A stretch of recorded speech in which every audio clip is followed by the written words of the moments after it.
August 15, 1947న భారతదేశం స్వాతంత్రం పొందినప్పుడు భారత వైమానిక దళం ప్రారంభ స్థాయిలో ఉంది. కేవలం కొన్ని స్క్వాడ్రన్లతో, పరిమిత సామర్థ్యాలతో ఉండేది.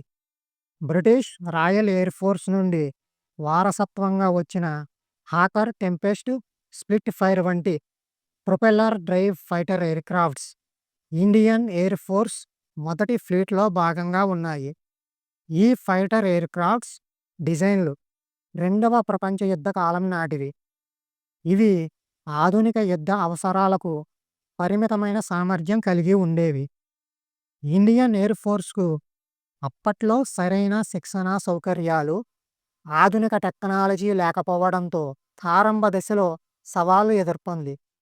స్వాతంత్ర్యం తర్వాత ఇండియన్ ఎయిర్ ఫోర్స్ వేగంగా ఆధునిక యుగంలోకి ప్రవేశించడానికి ప్రయత్నాలు మొదలుపెట్టింది. అప్పుడే 1953లో జెట్ యుగం ఆరంభం అయింది. బ్రిటిష్ తయారీ అయిన de Havilland Vampire jet fighter 1953లో ఇండియన్ ఎయిర్ ఫోర్స్లోకి ప్రవేశించింది. ఇది భారతదేశ తొలి fighter jet. Goblin turbo jet ఇంజిన్తో పనిచేసే వాంపైర్ గంటకు 880 కిలోమీటర్ల వేగంతో ఎగరగలిగేది. ఇది అప్పటి వరకు ఉన్న ప్రొపెల్లర్ ఫైటర్ జెట్ల కంటే గణనీయమైన వేగం.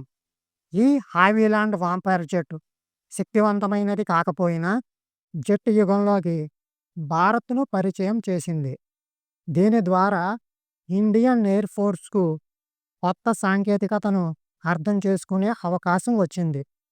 1965లో పాకిస్తాన్తో జరిగిన యుద్ధంలో వాంపైర్ ఫైటర్ జెట్లు ఉపయోగించబడ్డాయి. అయితే అప్పటికే ఇవి కొంతవరకు వృద్ధాప్య దశలోకి చేరాయి. ఈ Vampire fighter jet Indian air ఫోర్స్కు జెట్ ఫైటర్లను నిర్వహించడంలో విలువైన అనుభవాన్ని అందించింది. భవిష్యత్ ఆధునీకరణకు మార్గం సుగమం చేసింది. 1947 నుంచి 1953 మధ్యకాలంలో ఇండియన్ ఎయిర్ ఫోర్స్ తన పైలట్లకు జెట్ విమానాలు నడపడంలో శిక్షణ ఇవ్వడానికి బ్రిటిష్ మరియు అమెరికా శిక్షణా కేంద్రాలపై ఆధారపడింది. అప్పుడే Hindustan Aeronautics Limited HAL fighter జెట్ల మరమ్మతు, నిర్వహణలో సామర్థ్యాన్ని పెంచుకోవడం ఆరంభించింది. బ్రిటన్, ఫ్రాన్స్ వంటి దేశాల నుండి సాంకేతిక సహకారం ఇండియన్ ఎయిర్ ఫోర్స్ ఆధునీకరణకు కీలకంగా మారింది. Vampire fighter jet ground attack మిషన్లలో కూడా పరిమిత సామర్థ్యంతో ఉపయోగించబడింది. ఇది ఇండియన్ ఎయిర్ ఫోర్స్ విభిన్న పాత్రలను పరీక్షించింది. వాంపైర్ ఫైటర్ జెట్తో విజయవంతమైన operation Indian air force jet యుగంలోకి అడుగుపెట్టే ఆత్మవిశ్వాసాన్ని ఇచ్చింది. 1950లలో బ్రిటిష్ తయారీ అయిన Hawker Hunter fighter jet Indian air ఫోర్స్లో చేరింది. ఇది దృఢమైన నిర్మాణం, విభిన్న సామర్థ్యాలు కలిగిన ఫైటర్ జెట్గా గుర్తింపు పొందింది. రోల్స్ రాయిస్ ఆవాన్ టర్బోజెట్ ఇంజిన్తో పనిచేసే హంటర్ గంటకు 1100 కిలోమీటర్ల వేగంతో ఎగరగలిగేది. హంటర్ గ్రౌండ్ లక్ష్యాలను ఎదుర్కొనే విషయంలో అత్యంత ప్రభావవంతంగా ఉండేది. రాకెట్లు, బాంబుల సహాయంతో లక్ష్యాలను ఖచ్చితత్వంతో ఛేదించగల సామర్థ్యం కలిగి ఉండేది. 1950ల చివరలో పోలాండ్కు చెందిన GN-80 డ్రెడ్నాట్ అనే చిన్న తేలికైన జెట్ ఫైటర్ ఇండియన్ ఎయిర్ ఫోర్స్లోకి చేరింది. గంటకు 1000 కిలోమీటర్ల వేగంతో, చురుకుతనంతో పాకిస్తాన్కి చెందిన F-86 సాబర్ ఫైటర్ జెట్లను ఎదుర్కొనగలిగింది. 1965 యుద్ధంలో డ్రెడ్నాట్ అద్భుతమైన పనితీరు వల్ల దీనికి సాబర్ స్లేయర్ అనే గౌరవనీయమైన బిరుదు లభించింది. దాని కాంపాక్ట్ డిజైన్, అద్భుతమైన టర్నింగ్ సామర్థ్యం వల్ల డ్రెడ్నాట్ ఫైటర్ జెట్ గగనతలంలో ప్రత్యర్థి ఫైటర్ జెట్లను సులభంగా ఛేదించగలిగింది. 1965 యుద్ధంలో డ్రెడ్నాట్ ఎన్నో విజయవంతమైన డాగ్ ఫైట్లు జరిపి ఇండియన్ ఎయిర్ ఫోర్స్ ఖ్యాతిని ప్రపంచవ్యాప్తంగా పెంచింది. డ్రెడ్నాట్ యొక్క సులభమైన నిర్వహణ, quick response capability Indian air force పైలట్లకు ఆధునిక జెట్ ఫైటర్స్ నడపడంలో నైపుణ్యం సాధించేందుకు సహాయపడింది. హంటర్ గ్రౌండ్ అటాక్లతో పాటు గగనతల అటాక్లలో కూడా ప్రభావవంతంగా ఉండేది. ఈ jet fighter Indian air force బహుముఖ సామర్థ్యాన్ని పెంచింది. ఈ దశలోనే ఇండియన్ ఎయిర్ ఫోర్స్ సాంకేతికంగా, వ్యూహాత్మకంగా గణనీయంగా ఎదిగింది. ఆధునిక జెట్ ఫైటర్లని నిర్వహించే సామర్థ్యాన్ని సాధించింది. హంటర్ మరియు జ్ఞాట్ ఫైటర్ జెట్లు నిర్వహించడంలో హాల్ సామర్థ్యం ఇండియన్ ఎయిర్ ఫోర్స్ స్వావలంబనకు పునాది వేసింది. 1965 యుద్ధంలో జ్ఞాట్ మరియు హంటర్ ఫైటర్ జెట్లతో సాధించిన విజయాలు ఇండియన్ ఎయిర్ ఫోర్స్ అంతర్జాతీయ స్థాయిలో గుర్తింపు పొందేలా చేశాయి. ఈ దశలో విదేశీ ఫైటర్ జెట్లపై ఎక్కువగా ఆధారపడడం గుర్తించిన ఇండియన్ ఎయిర్ ఫోర్స్ స్వదేశీ ఫైటర్ జెట్ల అవసరాన్ని గుర్తించింది. దీంతో ఈ దశలో ఆధునిక యుద్ధ వ్యూహాలను అభివృద్ధి చేయడం ఆరంభించింది. తర్వాత సూపర్ సోనిక్ శకం వచ్చింది. 1963లో సోవియట్ యూనియన్ నుండి మిగ్-21 భారత వైమానిక దళంలో చేరింది. ఇది ఇండియన్ ఎయిర్ ఫోర్స్కి మొదటి సూపర్ సోనిక్ ఫైటర్ జెట్. మిగ్-21 మాక్ 2 వేగంతో, అంటే సుమారు గంటకు 2100 కిలోమీటర్ల వేగంతో ఎగరగలిగేది. ఇది ఇండియన్ ఎయిర్ ఫోర్స్ సామర్థ్యాన్ని గణనీయంగా పెంచింది. మిగ్-21 యొక్క delta wing design, quick response capability, తక్కువ సమయంలో గాలిలోకి ఎగరగల సామర్థ్యం దీని ప్రత్యేకతలు. 1971లో పాకిస్తాన్తో జరిగిన యుద్ధంలో మిగ్-21 కీలక పాత్ర పోషించింది. 1965, 1971 మరియు 1999లో జరిగిన అనేక గగన సమరాల్లో విజేతగా నిలిచింది. మిగ్-21 ఆకాశంలో భారత ఆధిపత్యానికి బలమైన సపోర్ట్ ఇచ్చింది. ప్రత్యర్థి ఫైటర్ జెట్లను సమర్థవంతంగా ఎదుర్కొంది.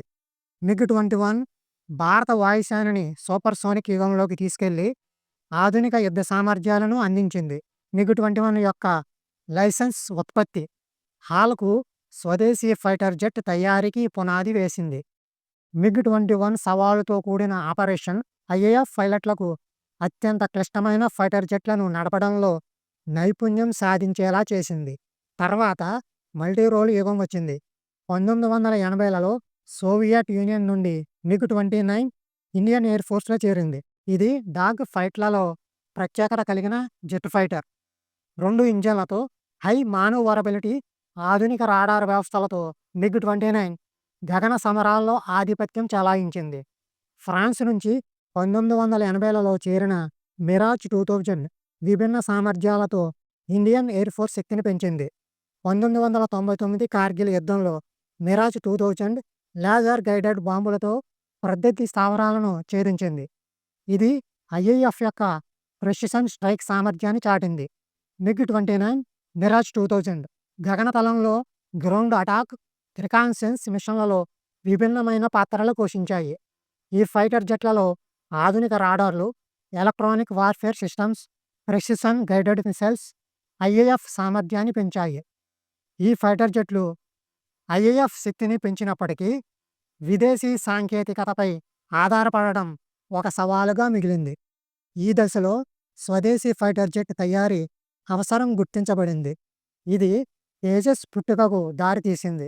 దశాబ్దాలుగా విదేశీ ఫైటర్ జెట్లపై ఆధారపడడం వల్ల స్వదేశీ ఫైటర్ జెట్ తయారు చేయాలనే కల బలపడింది.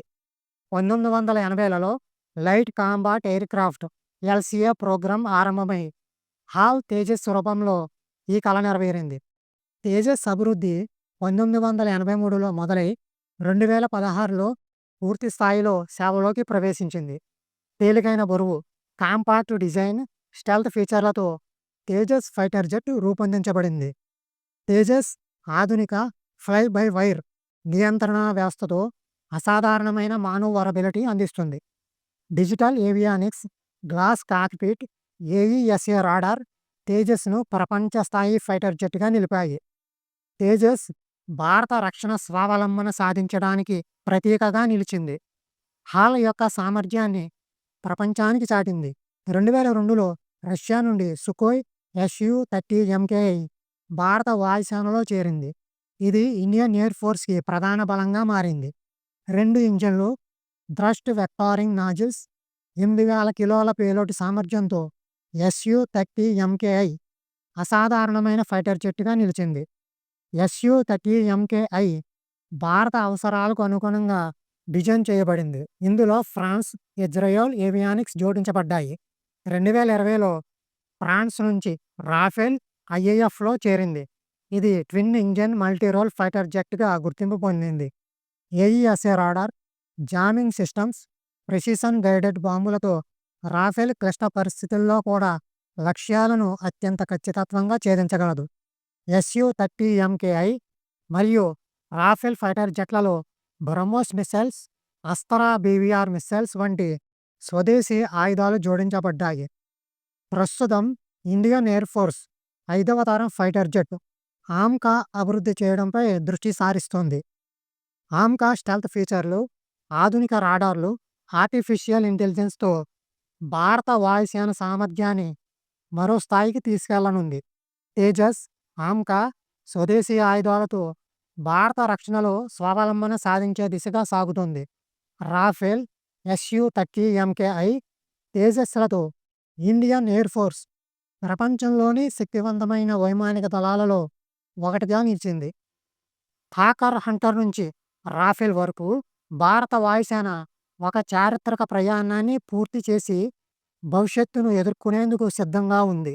టెక్నాలజీ, వ్యూహం మరియు స్వావలంబనతో భారత వైమానిక దళం ప్రపంచ గగనాన్ని ఛేదించే శక్తిగా మారింది.